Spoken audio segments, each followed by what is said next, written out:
আমন্ত্রণ দেশ জনপদ লাইভে, সঙ্গে আছি আমি নাফিলা হাসরাত। কোনোভাবেই নিয়ন্ত্রণে আসছে না হামের সংক্রমণ। প্রতিদিনই মারা যাচ্ছে শিশুরা, হাসপাতালে বাড়ছে রোগীর ভিড়। এ বিষয়ে আরো জানাতে সিলেট থেকে সরাসরি যুক্ত হচ্ছেন সহকর্মী খালেদ আহমেদ। খালেদ, এই হামের সংক্রমণে ইতিমধ্যে অনেক শিশুকে আমরা হারিয়েছি, তারপরেও চিকিৎসকরা কি কোনো আশ্বাস দিতে পারছেন কিনা, কি বলছেন তারা? নাবিলা, দেখুন, কিছুক্ষণ আগে বিভাগীয় স্বাস্থ্য অধিদপ্তরের প্রেরিত বিজ্ঞপ্তির মধ্য দিয়ে আমরা জানতে পারলাম যে সিলেটে হামের উপসর্গ নিয়ে আরো একজন শিশুর মৃত্যু হয়েছে এবং এ নিয়ে বিভাগে মৃত্যুর সংখ্যা দাঁড়ালো 35-এ। এবং আপনাকে যদি বলি যে হামে আক্রান্ত হয়ে এখন পর্যন্ত বিভাগের বিভিন্ন হাসপাতালে 350 শতাধিক রোগী আসলে চিকিৎসাধীন রয়েছেন। এবং আপনাকে আরেকটি তথ্য জানিয়ে রাখি যে এই যে হামের যে প্রাদুর্ভাব, এটি বাড়ার পেছনের কারণ হিসেবে এখানকার যিনি আবাসিক মেডিকেল অফিসার রয়েছেন ডাক্তার মিজানুর রহমান, তিনি আমাকে জানিয়েছেন যে যে সমস্ত রোগীরা আসছেন এখনো তারা কিন্তু টিকা গ্রহণ করেননি। এমনকি গত মাসের 20 তারিখ থেকে টিকাদান কার্যক্রম চললেও যে সমস্ত রোগীরা গতকাল বা এর আগের দিন এসেছে তারাও কিন্তু টিকা গ্রহণ করেনি, যে কারণে আসলে এই রোগের উপসর্গ বাড়ছে কিংবা এই রোগে আক্রান্তদের সংখ্যা বাড়ছে, এমনটি বলছেন এখানকার চিকিৎসারা। আমরা একজন অভিভাবকের সাথে কথা বলবো, জানতে চাইবো যে আপনার শিশুকে কবে নিয়ে এসেছেন এখানে বা তার কি কি সমস্যা ছিল। আসসালামু আলাইকুম। আমি গত বুধবার রাতে আসি। আসার পর আমার রোগী যে আমার বাগিনী হয়, ও ওই হাম রোগে আক্রান্ত ছিল। আসার পর যথাযথভাবে ভালো হচ্ছে, ট্রিটমেন্ট দিচ্ছে, সেবা দিচ্ছে ভালো। আলহামদুলিল্লাহ এখন আগে থেকে অনেক উন্নত হয়েছে। আশা করি আমরা আজকে চলে যাব। আমাদেরকে ঠিক খেতে দিচ্ছেন ডাক্তার সাহেব, ওষুধ লিখে দেবেন। আলহামদুলিল্লাহ খুব ভালো ট্রিটমেন্ট চলতেছে, ওনাদের সেবাও ভালো। ধন্যবাদ। আসলে তিনি যেমনটি বলছিলেন যে এখানকার যারা সেবিকারা রয়েছেন তারা নিরলস ভাবে চেষ্টা চালিয়ে যাচ্ছেন, যে সমস্ত শিশুরা এখানে ভর্তি হয়েছে তাদের চিকিৎসা সেবায় তারা সার্বক্ষণিক কাজ করছেন, এমনটি আসলে একজন রোগীর স্বজন জানালেন। এবং আপনাকে যদি বলে রাখি, এই সিলেট শহীদ শামসুদ্দিন আহমদ হাসপাতাল এটি মূলত হামের রোগীদের জন্য ডেডিকেটেড করা হয়েছে সিলেটে। এখানকার দুটি ওয়ার্ড পুরোটাই আসলে হামের রোগীদের জন্য রাখা হয়েছে এবং একটি আইসোলেশন ওয়ার্ডও রয়েছে। এবং একই সাথে Sylhet MAG Osmani medical college হাসপাতালের শিশু ওয়ার্ড সেটিকেও আসলে হামের জন্য বিশেষায়িত ওয়ার্ড হিসাবে নির্ধারণ করেছেন হাসপাতাল কর্তৃপক্ষ। নাবিলা, দেখুন, সিলেটে প্রতিদিনই আসলে আমরা মৃত্যুর খবর পাচ্ছি এবং কোনোভাবেই আসলে এই রোগের যে নিয়ন্ত্রণ সেটি আসলে নেওয়া যাচ্ছে না বা সম্ভব হচ্ছে না। তবে চিকিৎসকরা বলছেন যে টিকা গ্রহণে এক ধরনের অনীহা সৃষ্টির কারণেই মূলত এই সমস্যাটা দিন দিন বাড়ছে বা রোগীর সংখ্যাটা বাড়ছে। তো এই ছিল সিলেট থেকে আমার কাছে সর্বশেষ তথ্য। নাবিলা। খালেদ, ধন্যবাদ আপনাকে। দর্শক, সিলেটের হাম সংক্রমণের সর্বশেষ পরিস্থিতি জানাচ্ছিলেন আমাদের সহকর্মী। একটা ফ্রিডম দিন তো।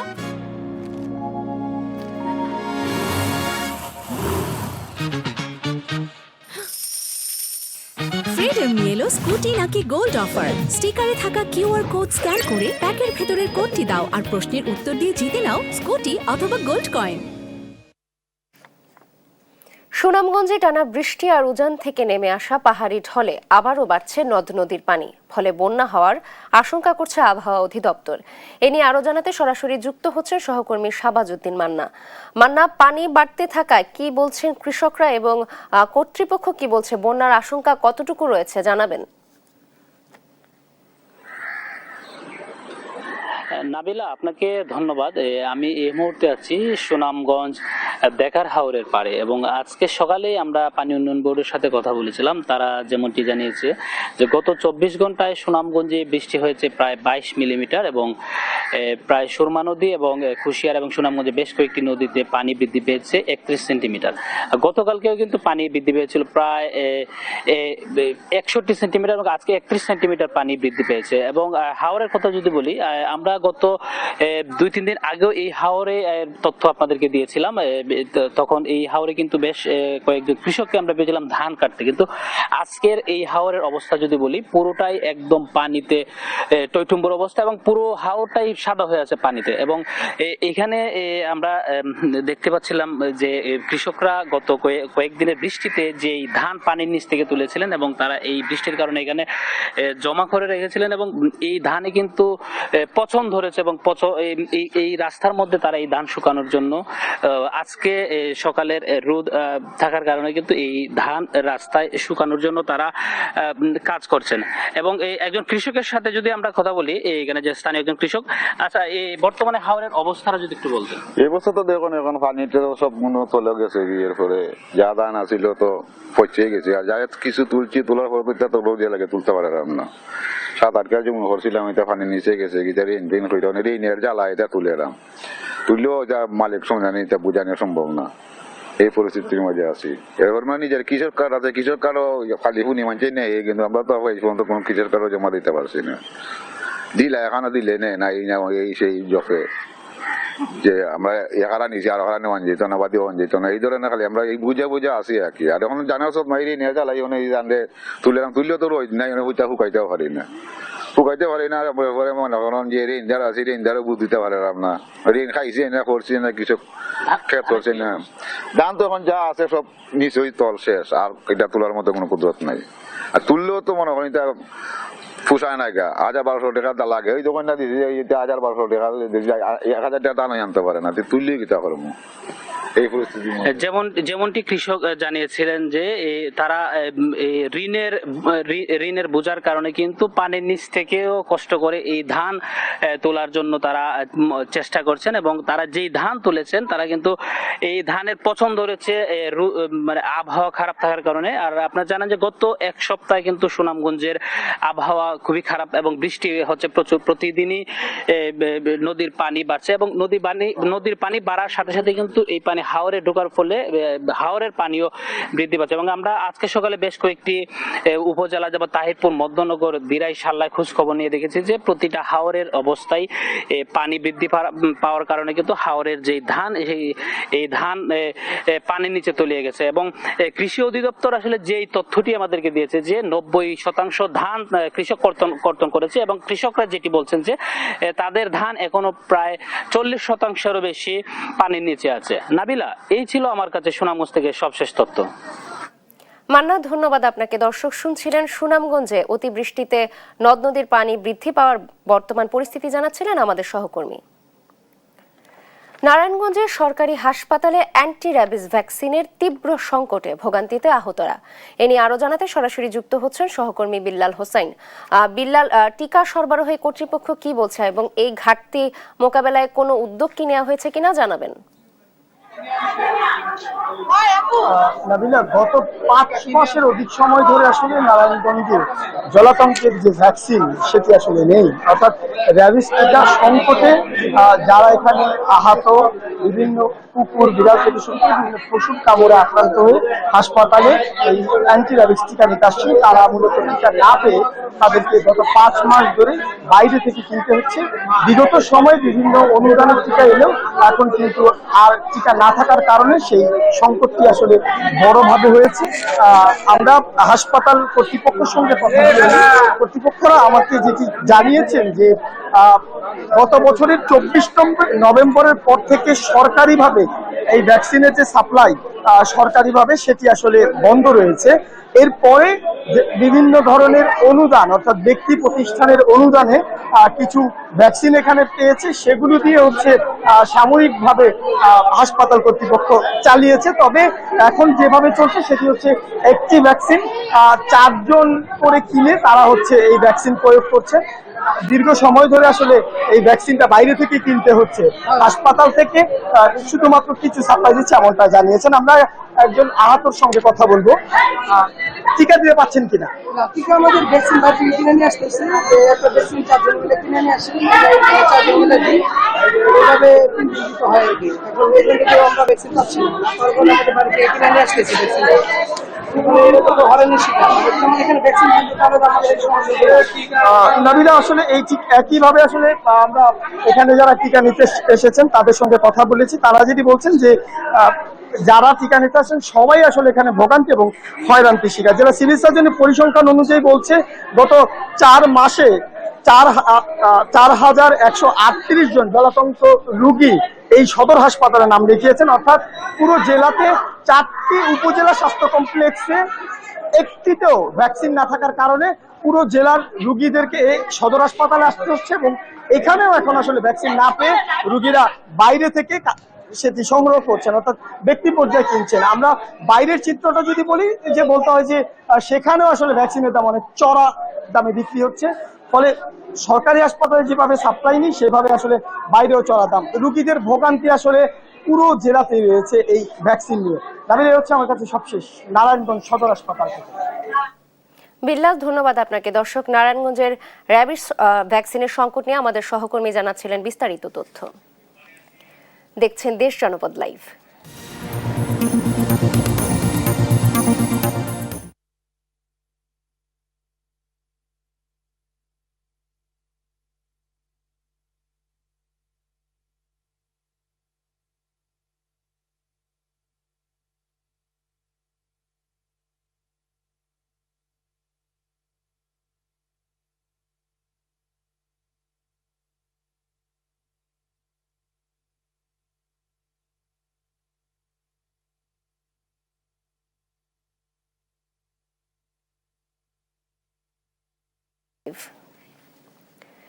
সিরাজগঞ্জ বেলকুচি পৌরসভায় ড্রেনেজ ব্যবস্থা না থাকায় পানি জমাট বেঁধে রাস্তাঘাটে দুর্গন্ধ ছড়াচ্ছে। এতে দুর্ভোগে পড়েছে সাধারণ মানুষ।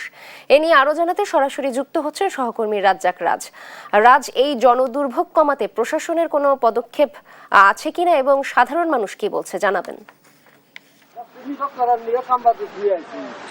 নাবিলা, আপনি যেমনটি বলছিলেন, আমি এই মুহূর্তে রয়েছি সিরাজগঞ্জ বেলকুচি পৌরসভার যে 8 নং ওয়ার্ড রয়েছে শেরনগর, এই এলাকায়। এখানে প্রায় 1 কিলোমিটার যে খাল রয়েছে, আমি যদি একটু দেখানোর চেষ্টা করি যে এই খালটি প্রায় 8 বছর যাবৎ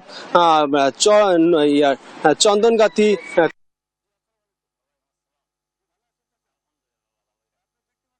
বিভিন্ন শিল্প কারখানার যে বজ্র সেগুলো এসে কিন্তু এই 1 কিলোমিটার যে খাল রয়েছে সেখানে কিন্তু জমাট বেঁধে এবং পচা এবং ব্যাপক হারে জনদুর্ভোগ সৃষ্টি হয়েছে। তো এখানে কিন্তু এই পানি নিষ্কাশনের কোনো পৌর প্রশাসকের পক্ষ থেকে কিন্তু কোনো পানি নিষ্কাশনের ব্যবস্থা নেই। আমি এখানে যে একজন স্থানীয় রয়েছেন তার কাছে একটু জানার চেষ্টা করি,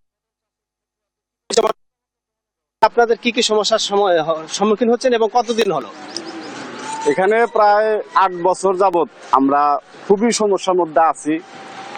এখানে 1 কিলোমিটারের মতো একটা খাল আছে, সেই খালে আমাদের আশেপাশের 4টা গ্রামের যে পানি, এখানে একটা ড্রেন করা হয়েছে, নামমাত্র ড্রেন, যেটা কোনো পরিকল্পনায় কোনো প্ল্যান নাই। সেই পানি কোথায় বের হওয়া যাবে এটা কোনো প্ল্যান করা হয় নাই। কিন্তু দেখা যাচ্ছে সেই ড্রেনের ভিতরে মলমূত্র, প্রসেসের পানি, কারখানা বর্জ্য, এই সমস্ত ময়লা পানি এসে আমাদের এলাকার খুবই বাজে অবস্থা তৈরি করছে এবং পানির সাথে, নোংরা পানির সাথে মশা মাছির উপদ্রব বাড়ছে, রোগ বালায়ের উপদ্রব বাড়ছে। এবং আপনি যদি আমাদের শুনছিলেন, এখানে স্থানীয়রা জানাচ্ছিলেন যে যেখানে যে টিউবওয়েল রয়েছে সেই টিউবওয়েলের যে পানি সেটাও কিন্তু এখানে খেতে পারে না। এই টিউবওয়েলে চাপলেই কিন্তু ময়লাযুক্ত এবং মলমূত্রযুক্ত পানি বের হয়। আমি একটু আরেকজনের সাথে একটু জানার চেষ্টা করব যে আসলে আপনাদের এই সমস্যার সমাধানের জন্য পৌর কর্তৃপক্ষ থেকে কোনো ব্যবস্থা নিয়েছে কিনা? না, আজ পর্যন্ত কোনো ব্যবস্থা নেওয়া হয় নাই। আর আমাদের এলাকায় এই 1 কিলোর ভিতরে এই খালটা, এই খালের আশেপাশে যারা বসবাস করে এদের বসবাস করার মতো অনুপযোগী হয়ে পড়ছে।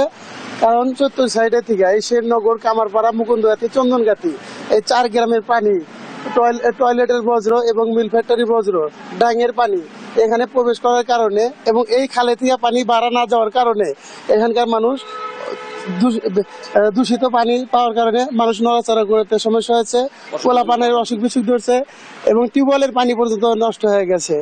পোলাপানের হাত পায়ে খাইজ পচরা হচ্ছে পোলাবানের স্কুলে যাতায়াতের অসুবিধা হচ্ছে, এই বিভিন্ন সমস্যার জন্য। যে যেমনটি শুনছিলেন যে এখানে যে সামান্য বৃষ্টিতেই কিন্তু 2 থেকে 300 পরিবার পানিবন্দী হয়ে যায়। আমি যদি একটু এখানকার চিত্রটা একটু দেখাতে চাই যে ছোট ছোট বাচ্চারা স্কুলে যাওয়ার সময় কিন্তু এই নোংরা পানি পেরিয়ে কিন্তু স্কুলে যায় এবং অনেকেই কিন্তু অসুস্থ হয়ে যায়, শরীরে ঘা পচরা হয়। আমি একটু একজনের সাথে একটু জানার চেষ্টা করব, যে এক মহিলা আসছেন তার কাছে একটু জানার চেষ্টা করব যে আসলে এখানে এই সমস্যাটা কতদিন হলো এবং আপনাদের কি কি সমস্যা হচ্ছে। এই সমস্যা তো প্রায় 15 বছর 20 বছরের মতো হবো। প্রত্যেকটা বছরই এই প্রায় 5-6 মাস এখানে এরকম পানি থাকি। এই যে আমার মেয়ে আসো সিনহা, আসো তাড়াতাড়ি এসো। আমার 3টা ছেলে মেয়ে, আমার যা ঘরে দেওয়ার বাসায় সালপাল আছে, কিছু কিছু সালপাল আছে ওদের কোলে করে নেওয়ার মতো ব্যবস্থা আছে, তারা স্কুলে গেছে। তো আমার এই যে মেয়ে গো নাকি কোলে নিয়ে স্কুলে যাওয়া যাইব। আমার মেয়ে আর একটা মেয়ে আছে কলেজে পড়ে। তারপরে এই যে এইভাবে যে পানি প্রত্যেকবার পানি হইতেছে, এই পানির মধ্যে কি থাকা যাইব? আর এত কিছু যে মানে কোয়া নাকবো কেটো তো বেহের চোখ কান খোলা আছে, দেখাই তো আছে যে আগের কত কষ্টের কথা কি খালি মুখ দিয়ে বলা রাখবো। বেহের চোখ কান খোলা নাই। যেমনটি শুনছিলেন যে এখানের যে এই 8 নম্বর ওয়ার্ডের যে পৌরসভার বেলকুচি পৌরসভার যে বাসিন্দা রয়েছেন তারা কিন্তু এই পানি নিষ্কাশনের জন্য পৌর কর্তৃপক্ষের দৃষ্টি আকর্ষণ করেছে। তারা জানিয়েছেন যে দ্রুত সময়ের ভিতরে যদি এই পানি নিষ্কাশনের ব্যবস্থা হয় তাহলে কিন্তু তাদের শান্তি এবং সকল সমস্যার সমাধান হবে। তো সিরাজগঞ্জ বেলকুচি থেকে এই ছিল সর্বশেষ অবস্থা। ফিরে যাচ্ছি স্টুডিওতে, নাবিলা। ধন্যবাদ। দর্শক, আপনারা দেখছিলেন সিরাজগঞ্জের বেলকুচিতে ড্রেনেজের অব্যবস্থাপনায় জনদুর্ভোগের চিত্র জানাচ্ছিলেন আমাদের সহকর্মী রাজ। ঈদযাত্রায় চলছে ট্রেনের অগ্রিম টিকিট বিক্রি, আবার কোনো কোনো টার্মিনাল থেকে দেয়া হচ্ছে বাসের অগ্রিম টিকিটও। এ নিয়ে আরো জানাতে সরাসরি যুক্ত হচ্ছেন সহকর্মী সাদ আহমেদ। সাদ, কোন কোন রুটে অগ্রিম টিকিট মিলছে এবং বেচাকেনা নিয়ে কি বলছেন যাত্রী এবং কাউন্টার কর্মীরা?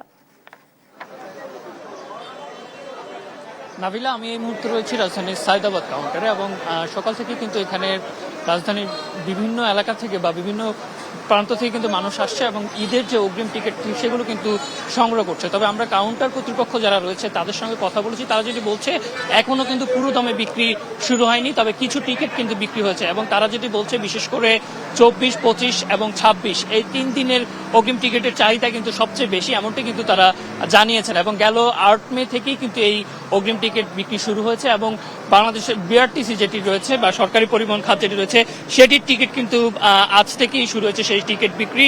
এবং আমরা সকাল থেকে কিন্তু দেখেছি যে কাউন্টারগুলোতে এখন পর্যন্ত সেরকম ভাবে কিন্তু যারা ঈদের জন্য বাড়িতে যাবেন সেরকম ভিড় কিন্তু আমরা দেখতে পাইনি বা সেরকম টিকিট সংগ্রহ কিন্তু এখন পর্যন্ত শুরু হয়নি। তারা যেটি বলছেন কাউন্টার কর্তৃপক্ষ হয়তো আরো কিছুদিন পর থেকেই এই বিক্রি বা অগ্রিম টিকিট সংগ্রহ যে প্রক্রিয়া সেটি আরো বৃদ্ধি হবে, বাড়বে, এমনটি কিন্তু তারা বলছেন। অন্যদিকে আমরা কাউন্টার যারা কর্তৃপক্ষ তাদেরকে জিজ্ঞেস করেছিলাম ভাড়ার বিষয়ে। তারা যেটি বলছে যে বিআরটির যে নির্ধারিত ভাড়া সে ভাড়া অনুযায়ী কিন্তু তারা নিচ্ছেন। একইভাবে অনলাইন কিংবা অফলাইন সব জায়গাতেই কিন্তু তারা যে নির্ধারিত ভাড়া বিআরটি নির্ধারিত ভাড়া সেটি কিন্তু তারা নির্ধারিত করে দিয়েছেন, এমনটা কিন্তু তারা বলছেন। সেই সঙ্গে প্রতিটি কাউন্টারে কিন্তু যে ভাড়ার চার্ট সেটি লাগানোর নির্দেশনা কিন্তু রয়েছে, এমনটি কিন্তু তারা জানিয়েছেন। এবং ট্রেনের ব্যাপারে যদি একটু বলতে চাই যে গেল 13 মে থেকে কিন্তু ট্রেনের অগ্রিম টিকিট বিক্রি শুরু হয় এবং এবারেও কিন্তু শতভাগ টিকিট অনলাইনে বিক্রি করার সিদ্ধান্ত নিয়েছে রেল কর্তৃপক্ষ। সেই সঙ্গে এবারও কিন্তু 10টি ঈদের জন্য স্পেশাল বিশেষ ট্রেন কিন্তু নামানো হবে, এমনটি কিন্তু জানানো হয়েছে। এবং বাসের যে আপনারা যেমনটি জানেন যে 25 তারিখ থেকেই কিন্তু ঈদের যে সরকারি ছুটি সেটি কিন্তু শুরু হতে যাচ্ছে এবং 25 তারিখের টিকিটের চাহিদাই কিন্তু সবচেয়ে বেশি, এমনটা কিন্তু আমরা যারা এখানকার সায়দাবাদের বাস কর্তৃপক্ষ বা ট্রাক মালিক ওনার্স অ্যাসোসিয়েশনে যারা কর্তৃপক্ষ রয়েছে তারা কিন্তু আমাদেরকে জানিয়েছে যে 24, 25, 26 এই তিন দিনের অগ্রিম টিকিটের চাহিদা কিন্তু বেশি। এবং তারা যেটি বলছেন যে ঘরে বসেই কিন্তু অনেকে তাদের যে টিকিট সেটি সংগ্রহ করতে পারছেন, কেউ আবার কাউন্টারে এসেও কিন্তু তাদের যে ঈদযাত্রার যে অগ্রিম টিকিট সেগুলো কিন্তু সংগ্রহ করছেন। তবে তারা যেটি বলছেন এখনো কিন্তু পুরো দমে যে বিক্রি প্রক্রিয়া বা সেটি কিন্তু এখনো শুরু হয়নি, তবে কিছু কিছু টিকিট এই মুহূর্তে বিক্রি হচ্ছে। তবে কাউন্টারে আসার পর থেকে কিন্তু আমরা এখনো সেরকম ভিড় কিন্তু দেখতে পাইনি। এখন কিন্তু যারা বাড়িতে যাচ্ছেন তারা কিন্তু তাদের নিত্য প্রয়োজনীয় কাজেই যাচ্ছেন এবং আরো কিছুদিন পর যেহেতু ঈদের আরো বেশ কিছুদিন বাকি রয়েছে, সেক্ষেত্রে বলাই যায় যে আরো কিছুদিন পর থেকেই আসলে এই যে ঈদের যে যাত্রা, অর্থাৎ ঈদের যাত্রা কিন্তু শুরু হয়ে যাবে এবং তখনই হয়তো টিকিটের বিক্রিও বাড়বে, এমনটা কিন্তু তারা বলছেন। আমি যদি একজনের সঙ্গে একটু কথা বলতে চাই, একজন টিকিট কাউন্টারের কর্তৃপক্ষের সঙ্গে যে একটু কথা বলতে চাই। আচ্ছা, এবার আপনাদের যে অনলাইন অগ্রিম টিকিট, সেটি কি এখন পর্যন্ত বিক্রি শুরু হয়েছে না কি পরিমাণ বিক্রি হচ্ছে আপনাদের? হ্যাঁ, বিক্রি হচ্ছে। আমরা যারা আসতেছে টিকিট দিচ্ছি আমরা। হ্যাঁ, ভাড়া অনুযায়ী আমরা দিতেছি। তো যেমনটি শুনতে পাচ্ছেন, তিনি যেটি বলছে এখনো কিন্তু পুরোদমে বিক্রি শুরু হয়নি, তবে আরো কিছুদিন পর যেহেতু এখনো বেশ কিছুদিন বাকি রয়েছে তখন হয়তো পুরোদমে টিকিট বিক্রি শুরু হবে এবং নির্ধারিত ভাড়াই কিন্তু তারা নিচ্ছেন, এমনটি কিন্তু তারা বলছেন। তো এই ছিল রাজধানী সায়দাবাদ থেকে আমার কাছে সবশেষ পরিস্থিতি। সাদ, ধন্যবাদ আপনাকে। দর্শক শুনছিলেন ঈদ উপলক্ষে অগ্রিম টিকিট বিক্রির ব্যাপারে বিস্তারিত জানাচ্ছিলেন আমাদের সহকর্মী। টেলিভিশন এডিটর্স কাউন্সিল নেতাদের সঙ্গে সভায় কথা বলছেন তথ্যমন্ত্রী জহিরুদ্দিন স্বপন। আমরা সরাসরি চলে যাচ্ছি সেখানে। মনে হয়েছে বরঞ্চ সরকারের অতীতের সবসময় দৃষ্টিভঙ্গিটা ছিল নিয়ন্ত্রণটাই বোধহয় প্রধান, কে কত নিয়ন্ত্রণ করতে পারে সেটাই প্রধান। মালিকের ক্ষেত্রে মনে হয়েছে তার প্রফিট, যদি প্রফিট নাও আসে, যেহেতু দুর্বল রাষ্ট্র কাঠামো, ফলে প্রভাব বিস্তার করার জন্য হলো একটা গণমাধ্যম দরকার। অন্যত্র অবৈধ আয় আছে, সেটাকে পাহারা দেওয়ার জন্য হলো একটা গণমাধ্যম দরকার। বেকারত্বের কারণে এই ধরনের অনিয়মকে মেনে নিয়েই এক ধরনের সাংবাদিকতার জগতে একদল তরুণ প্রবেশ করেছেন যাত্রালগ্ন থেকেই। তারা অনেকে এখন পরিণত হয়েছেন, ম্যাচিউরড হয়েছেন।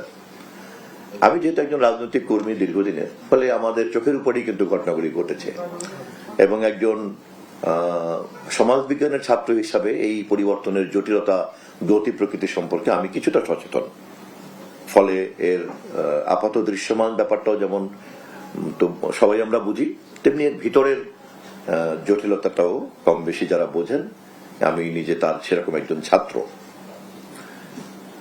আমি আপনাদেরকে ধন্যবাদ জানাই এই কারণে যে আজকে মাননীয় প্রধানমন্ত্রীর সঙ্গে সব পত্রিকার সম্পাদকদের যে এডিটর্স কাউন্সিলের ওনার সৌজন্য সাক্ষাৎ হবে। এর আগে নবাবের সাক্ষাৎ হয়েছে, এরপরে হয়তো টেলিভিশন মালিকরাও কথা বলবেন।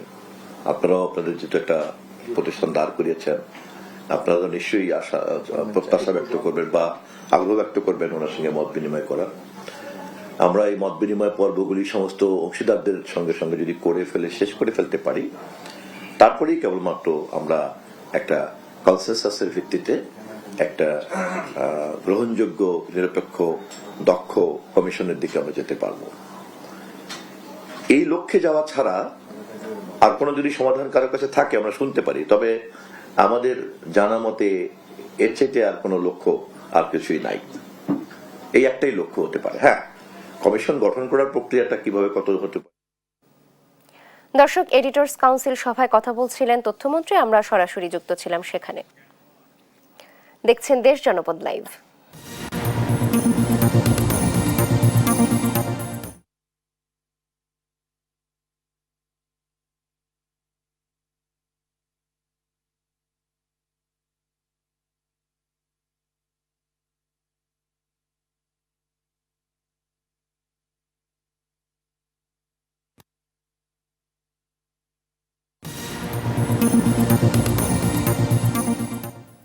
দেখছেন দেশ জনপদ লাইভ।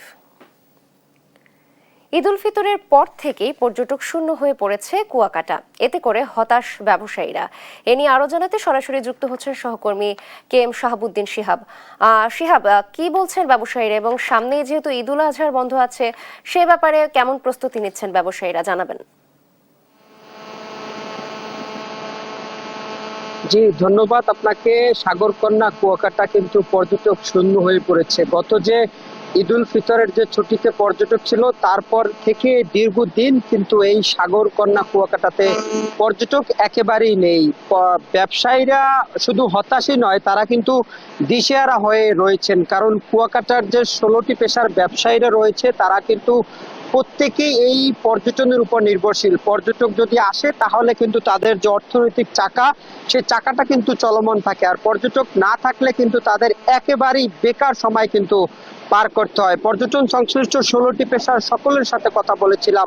সব থেকে বেশি ক্ষতিগ্রস্ত হচ্ছে কুয়াকাটা সৈকত সংলগ্ন যে ক্ষুদ্র ব্যবসায়ী রয়েছে, তারা কিন্তু সব থেকে বেশি ক্ষতিগ্রস্ত হয়েছে। পাশাপাশি যে সকল ঝিনুক দোকান, আচার ব্যবসায়ীরা রয়েছে, তারাও কিন্তু ক্ষতিগ্রস্ত হচ্ছেন। আমার সাথে একজন ব্যবসায়ী রয়েছে, তার সাথে কথা বলবো, জানার চেষ্টা করব আসলে কি অবস্থা আপনাদের এই বর্তমানে ব্যবসার। বর্তমান পরিস্থিতি একটু খারাপ, কারণ আমরা রোজার ঈদের পরে অনেক বিক্রি করছি, বাট বর্তমানে আমরা দোকান সাজিয়ে বসছি, অনেক ধরনের প্রোডাক্ট উঠাইছি, যেমন আচার, চকলেট এবং সাথে ঝিনুক উঠাইছি, বাট বেচা কিনা এখন নাই বললেই চলে। আমরা আশা করি কোরবানির পর হবে, কিন্তু বর্তমান পরিস্থিতি লোক যতটা আশা করছিলাম যে হবে, তার কিছুই হয় না। ঠিক আছে। এবং সামনের ঈদুল আজহাকে কেন্দ্র করে কি প্রস্তুতি নিয়েছে? আমরা প্রস্তুতি, প্রত্যেকটা দোকানদার ভালোভাবে প্রোডাক্ট উঠাইছি এবং আমরা আশা করি যে অনেক লোক হবে। ঠিক আছে। জি, ধন্যবাদ আপনাকে। ঘুরতে আসা পর্যটকদের কিন্তু অনেকের অভিযোগ রয়েছে কুয়াকাটার সৈকতে সরকারি বিভিন্ন স্থাপনা, অবৈধ যে স্থাপনা ঘুরিয়ে দেওয়া হয়েছিল, সেগুলো কিন্তু সমুদ্রের মাঝখানে এখন পড়ে রয়েছে, যেটা পর্যটকদের কিন্তু ভোগান্তির কারণ হয়ে দাঁড়াচ্ছে এবং জোয়ারের সময় এটা কিন্তু মৃত্যু ফাঁদে পরিণত হচ্ছে।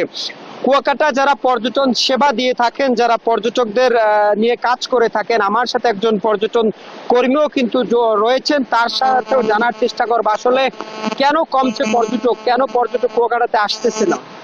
আমরা যতটুকু মনে করি জ্বালানি তেলের যে সমস্যাটা রয়েছে, কারণ অনেকে সামনে ঈদুল আজহা রয়েছে, আজহার কারণে যে লম্বা ছুটিটা আছে সেই ছুটিতে কেন্দ্র করি আসলে এখন এই মুহূর্তে পর্যটক একটু কম আসছে, কারণ ওই ছুটিটা কাটানোর জন্য এই পরিবারের সবাইকে নিয়ে একই সাথে ঈদ উপভোগ করা হবে বা আনন্দ উল্লাসে বিভিন্ন রকম পর্যটন স্পটগুলো যাবে, সেই কারণে এখন আপাতত পর্যটক একটু কম আছে কুয়াকাটায়। জি, ধন্যবাদ আপনাকে। প্রথম শ্রেণীর হোটেলগুলোতে কিন্তু 50% ডিসকাউন্ট দিয়েও পর্যটক কিন্তু পাচ্ছেন এবং তৃতীয় শ্রেণীর যে সকল হোটেল রয়েছে সেগুলো কিন্তু 500 থেকে 1000 টাকা করে কিন্তু তাদের রুম এখন তারা ভাড়া দিচ্ছে, তারপরও কাঙ্ক্ষিত পর্যটক তারা পাচ্ছে না। হোটেল মোটেলের পাশাপাশি খাবার রেস্তোরাঁ মালিক সমিতি, ওয়াটার বাইক, মোটর বাইক থেকে শুরু করে যারা আছে সবাই কিন্তু আসলে এখন দিশেহারা এবং হতাশাগ্রস্ত অবস্থায় রয়েছেন। আসলে কবে নাগাদ তাদের এই পর্যটক আসবে সেটাই এখন দেখার বিষয়। কুয়াকাটার যে পর্যটন নির্ভর যে অর্থনীতি, সেটা কিন্তু এখন থেমে গিয়েছে এক কথায় বলাই চলে। সাগর অনেকটাই উত্তল রয়েছে, সমুদ্রের পার কিন্তু প্রতিনিয়ত ভাঙছে এবং পর্যটন সংশ্লিষ্ট ব্যবসায়ীরা যারা রয়েছে তারা বারবার বলছেন যে কুয়াকাটায় পর্যটক ধরে রাখার জন্য যে সকল বিনোদন কেন্দ্র বা পর্যটন কেন্দ্রগুলো আরো যাতে বাড়ানো যায় সেদিকে তারা গুরুত্ব দেওয়ার জন্য সরকারকে বারবার অনুরোধ করছেন। তো পটুয়াখালীর এই সাগরকন্যা কুয়াকাটা থেকে পর্যটকদের খবর নিয়ে আমার কাছে এই ছিল সর্বশেষ। শিহাব, ধন্যবাদ আপনাকে। দর্শক, কুয়াকাটার পর্যটক সংকট এবং পর্যটন ব্যবস্থা নিয়ে আমাদের সহকর্মী জানাচ্ছিলেন বিস্তারিত। দেখছেন দেশ জনপদ লাইভ।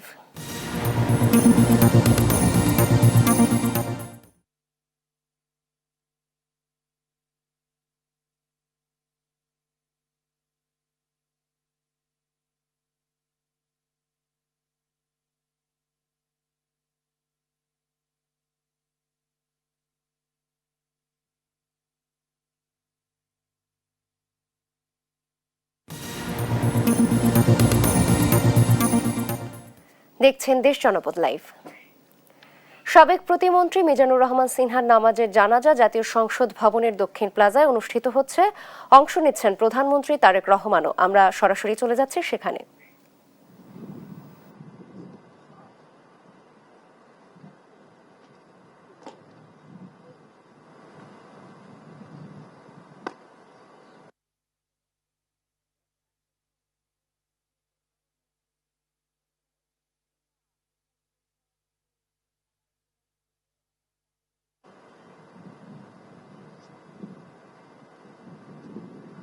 এ পর্যায়ে মাননীয় ডেপুটি স্পিকারের শ্রদ্ধাঞ্জলি অর্পণ করছেন বাংলাদেশ জাতীয় সংসদের মাননীয় ডেপুটি স্পিকার ব্যারিস্টার জনাব কায়সার কামাল।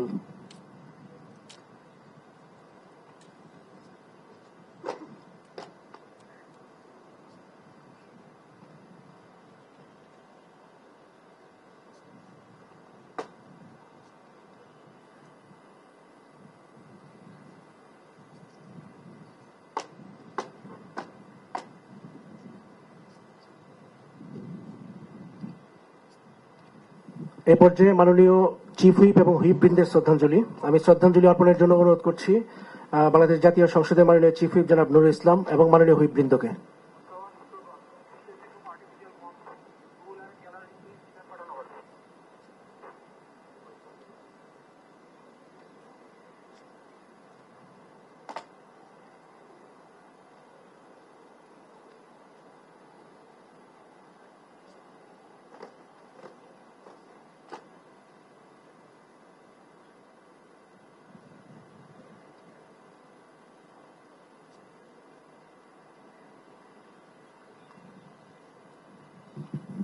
এ পর্যায়ে বাংলাদেশ জাতীয় সংসদ সচিবালয়ের কর্মকর্তা কর্মচারীদের শ্রদ্ধাঞ্জলি। আমি শ্রদ্ধাঞ্জলি অর্পণের জন্য জাতীয় সংসদ সচিবালয়ের সচিব মহোদয় ব্যারিস্টার গোলাম সারোয়ার স্যার এবং উইং প্রধান স্যারদেরকে অনুরোধ করছি।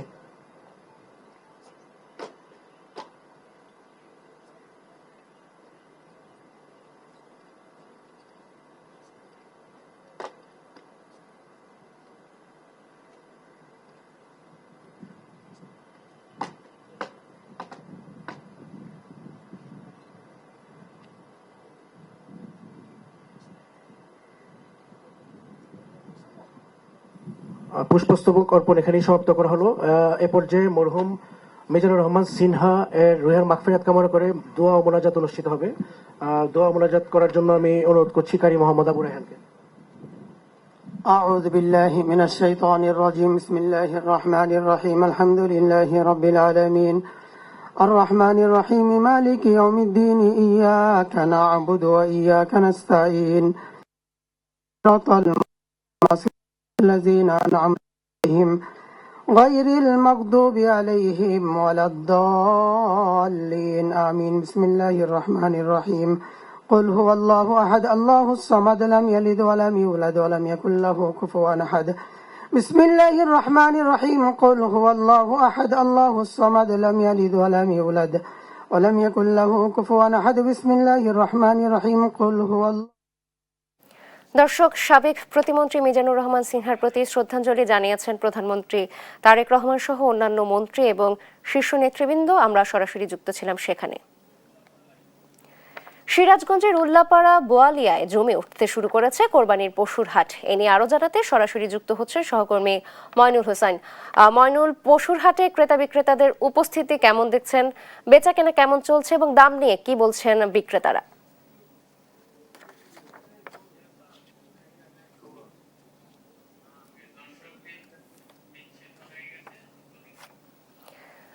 দর্শক, সংযোগটি বিচ্ছিন্ন হয়ে গেছে, এজন্য আমরা আন্তরিকভাবে দুঃখিত।